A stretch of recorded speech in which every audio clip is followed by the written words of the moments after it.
ایرانی صدر کے دورہ پاکستان پر دونوں ملکوں کا 28 نکاتی مشترکہ المیہ جاری۔ باہمی تشویش کے علاقائی اور عالمی اموات پر تبادلہ خیال کیا گیا۔ مفاہمت کی متعدد یادداشتوں اور معاہدوں پر دستخط ہوئے۔ دوروں کے باقاعدہ تبادلے سے باہمی روابط بڑھانے پر اتفاق ہوا۔ مزید تفصیلات سردار طاہر محمود کی اس رپورٹ میں۔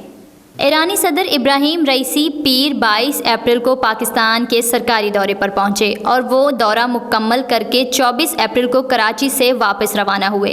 ایران کے صدر ابراہیم رئیسی کے دورے کے بعد پاکستان اور ایران نے مشترکہ المیہ جاری کیا ہے۔ اس حوالے سے ترجمان دفتر خارجہ کا کہنا ہے کہ پاکستان و ایران مشترکہ المیہ 28 نکات پر مشتمل ہے۔ اپنے دورے میں ایرانی صدر ابراہیم رئیسی نے وزیر اعظم سے وفد کی سطح پر بات چیت کی۔ دونوں ممالک نے آزاد تجارت کے معاہدے کو جلد تکمیل تک پہنچانے پر اتفاق کیا۔ جیلوں میں قید دونوں ممالک کے شہریوں کی رہائی کا بھی فیصلہ ہوا۔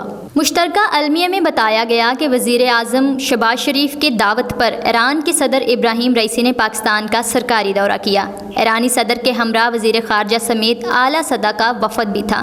وفد میں میر عبدالحیان اور دیگر کابینہ ارکان سمیت اعلیٰ حکام ایرانی صدر کے ہمراہ تھے۔ اس دورے کے دوران باہمی تشویش کے علاقائی اور عالمی اموار پر تبادلہ خیال کیا گیا۔ مفاہمت کی متعدد یادداشتوں اور معاہدوں پر بھی دستخط کیے گئے۔ مشترکہ المیہ میں کہا گیا کہ ایرانی صدر کے دورے میں دونوں ملکوں کے برادرانہ تعلقات مضبوط بنانے کے لیے اعلیٰ سطح کے دوروں کے باقاعدہ تبادلے کے ذریعے باہمی روابط کو بڑھانے پر اتفاق ہوا۔